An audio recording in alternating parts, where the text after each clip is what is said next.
Claire never imagined she'd feel invisible in her own home. At 32, living in a quiet suburb of Vermont, she had the life she once dreamed of: white picket fences, a stable job as a high school art teacher, and a husband, Daniel, who was once her everything. They met at a summer BBQ when she was 22 and still believed love alone could carry a marriage. Back then, Daniel made her feel like the only woman in the world. But a decade later, love had turned into routine, and routine had turned into silence. Daniel wasn't cruel, just distracted. Work kept him late, and when he was home, he was more interested in his emails than the woman sitting across from him at dinner. The compliments faded. The soft touches disappeared. And what hurt most wasn't that he stopped loving her, it was that he stopped seeing her. Claire often stood in front of the mirror at night, trying to remember what it felt like to be looked at like she mattered, to be wanted, not just needed. When she got the opportunity to attend a 3-day publishing conference in Chicago, she said yes, without thinking. It wasn't that she wanted to escape her marriage, it's just that she couldn't remember the last time she felt like herself. She packed practical clothes, her sketchbook, and a pair of heels she hadn't worn in years. The city air felt different, busy, alive, full of strangers who didn't know her as someone's wife or someone's forgotten second thought. On the first morning, while waiting in the hotel lobby for her panel to begin, she accidentally dropped her notebook.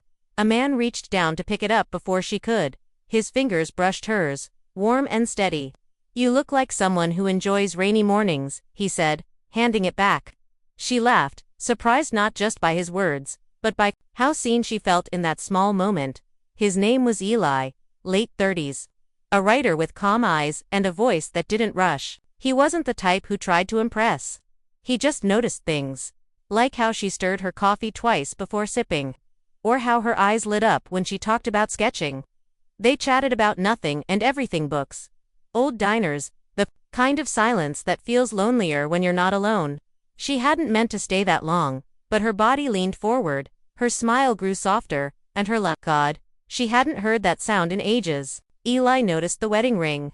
She saw his eyes flicker down, then back up, without judgment, without awkwardness. He didn't flirt. He just looked at her like she was someone worth listening to. That evening, Claire sat alone in her hotel room, staring at the ceiling.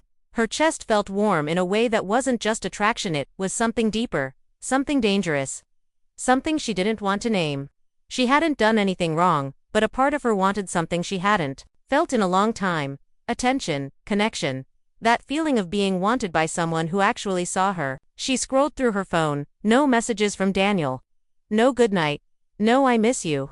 Nothing. Just before midnight, her phone buzzed, a message from an unknown number. "Sleep well, Claire. I hope tomorrow is kind to you. Eli." She clutched the phone to her chest, eyes stinging with tears she didn't understand. She was married. But something had changed. It was small, quiet, but powerful. She hadn't kissed him, hadn't crossed any lines, and yet, something had already begun. Something that whispered, "You're still a woman. You're still allowed to feel alive." And it all started with one man. And one simple smile. The next morning, Claire woke up with a strange flutter in her chest. She told herself it was just the excitement of being in a new city, but deep down, she knew it had everything to do with Eli. She tried to brush it off, reminding herself that she was married, that Daniel was waiting back home in Vermont, if he hadn't texted or called. Still, when she walked into the hotel cafe and saw Eli sitting there with a book in one hand and a coffee in the other, her breath caught for a moment. He looked up, smiled that soft, warm smile, and nodded to the seat across from him. She didn't hesitate, and once again, the world felt quieter when they talked.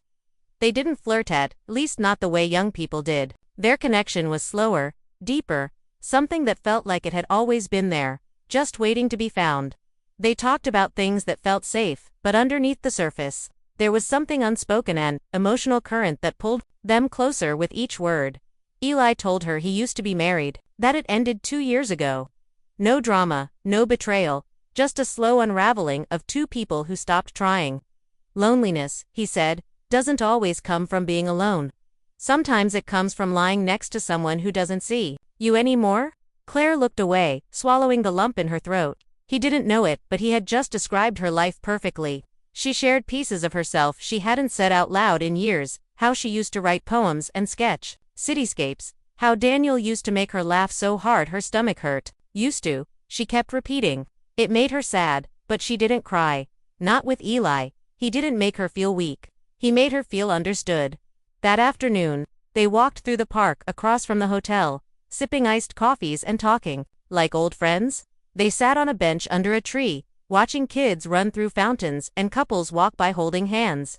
Claire's wedding ring felt heavier than usual, but she didn't take it off. She wasn't pretending to be someone else. She was still a married woman. But for the first time in years, she felt like more than that. She felt like a woman, again, a woman with a heartbeat, a mind, a voice. And Eli didn't ask for anything. He didn't push. He just sat there, listening to her like what she said mattered. As the sky began to turn pink and gold, Claire checked her phone. No messages from Daniel. No missed calls. The silence on her screen made Eli's presence feel even louder. They walked back to the hotel in quiet understanding. Before heading to their rooms, he turned to her and said, "You're easy to talk to." Claire smiled, a little embarrassed. "So are you." He hesitated, then added, "You're also easy to care about." That line stayed with her all night. Lying in bed, she stared at the ceiling, her mind racing with questions. Was she doing something wrong? They hadn't touched, they hadn't kissed, but the feelings were growing soft and slow, like spring waking up after a long winter. She wanted to deny it, but she couldn't. Eli made her feel wanted again. Not in a physical way, but in a human way. He looked at her like she was still someone worth noticing, worth hearing, worth being around. And that feeling, that warmth in her chest, was something she hadn't felt in years. The emotional line between friendship and something more was already starting to blur. And the part of her that had been numb for so long, it was finally beginning to wake up. By the third day, Claire was no longer pretending she didn't look for Eli. The moment she stepped out of the elevator that morning, her eyes scanned the lobby almost without permission, hoping to see him. She told herself it was harmless, that it was just comfort, friendship, something simple. But when she caught sight of him standing by the hotel window, sipping coffee in his dark button-up, her heart reacted before her mind could catch up. He looked at her, and for a moment, time slowed. That look, soft, steady, and full of something she hadn't felt in years, made her feel both alive and guilty. She had chosen her red dress that morning, the one she hadn't worn in ages. Not for the conference, not for herself, for him. Eli didn't say anything when he saw her. He didn't need to.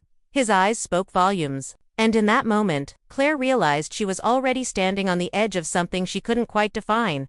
They skipped the last panel of the day and walked through Lincoln Park instead. The air was cool, the trees full and green, and the city hummed quietly around them. Their arms never touched, but the closeness between them felt like a secret. They talked about everything and nothing: his childhood in Michigan, her love for painting, how people grow apart without meaning to. There was no drama, no fast-moving passion. Just two people connecting in the softest, deepest way. Claire felt like she could finally breathe. She told Eli things she hadn't even said out loud to herself, how she felt like a ghost in her own house. How Daniel never asked her how she was anymore. Eli didn't interrupt. He just listened, his silence offering her the kind of space she hadn't had in years. They stopped at a bench, and for a long time, they didn't speak. The silence between them wasn't awkward. It was full of things neither of them were ready to say. When she finally turned to him, Claire whispered, "I don't know what this is, but it scares me." Eli looked at her gently. "It scares me too," he said, "but not because it's wrong. Because it feels real." She didn't know what to say to that. She was still married, still someone's wife. But with Eli, she felt like more than a title. She felt like a woman again, seen, understood, even cherished. And she hadn't realized how much she missed that until now. As the afternoon faded into dusk, they slowly made their way back to the hotel. Claire's heart was heavy with emotion, her thoughts loud and scattered. She knew she hadn't physically cheated, but emotionally, she had crossed a line. And Eli knew it too. Outside the hotel doors, they paused. She looked at him, searching his face for something: permission, maybe, or forgiveness. "I don't want to hurt anyone," she said quietly. Eli nodded, eyes filled with understanding and something close to sorrow. "I know," he said. "I don't want to make your life harder, but I need you to know something." She looked up, her breath catching. "What?" she asked. Eli took a small step closer, not touching, just near enough to feel. "I haven't felt this alive in years," he said. "And it's because of you." Claire didn't say a word. She couldn't. Her throat tightened with the weight of everything she was feeling. She turned, walked through the lobby, and left him standing there. That night, in her hotel room, she didn't cry. She sat in silence, holding her wedding ring between her fingers, unsure of what to do with the emotions that had awakened inside her. She hadn't betrayed Daniel with her body, but she knew her heart had already started to drift, and Eli had lit a fire she didn't know was still inside her. Now, the question was, could she put it out? Or did she even want to? Back home in Vermont, the silence was louder than ever. The familiar walls, the tidy kitchen, the distant sound of Daniel typing in his home office, it all felt like a life Claire had stepped out of and returned to as a stranger. The trip to Chicago was only 3 days, but she came back feeling like an entirely different woman. Something inside her had shifted, and she couldn't unfeel it, no matter how hard she tried. Daniel asked her how the conference went as he passed her in the hallway, barely glancing up from his phone. She gave a small smile and said, "It was fine," but deep down, her heart ached for someone who had looked at her like she mattered. She thought about Eli constantly. Not in a reckless, desperate way, but in a quiet, painful way that reminded her of everything she didn't even realize she was missing. His voice, his attention, his way of noticing the little things. Those weren't just romantic gestures. They were pieces of emotional connection, of intimacy, that had slowly vanished from her marriage, like water slipping through cracks. The days passed, slow and heavy. She went back to her routine, teaching art, folding laundry, making dinner. For a man who barely noticed if she sat across from him, Daniel wasn't cruel. He was simply distant. But now, that distance felt unbearable. Claire had seen what it felt like to be looked at with genuine interest, and now she couldn't unsee it.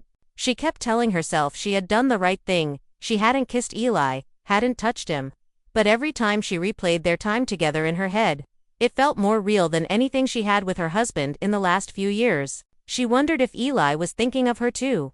She wondered if he regretted the look he gave her that last night in Chicago, or if it still sat with him the way it haunted her now. Then, one quiet Tuesday morning, as sunlight spilled across the kitchen table, her phone buzzed. It was a number she recognized immediately.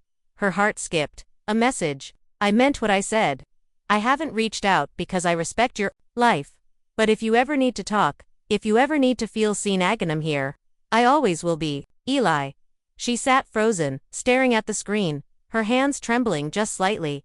He hadn't pressured her. He hadn't asked her to leave her husband. He hadn't crossed any line. He had simply opened a door and left it gently ajar. And that simple kindness broke something open in her.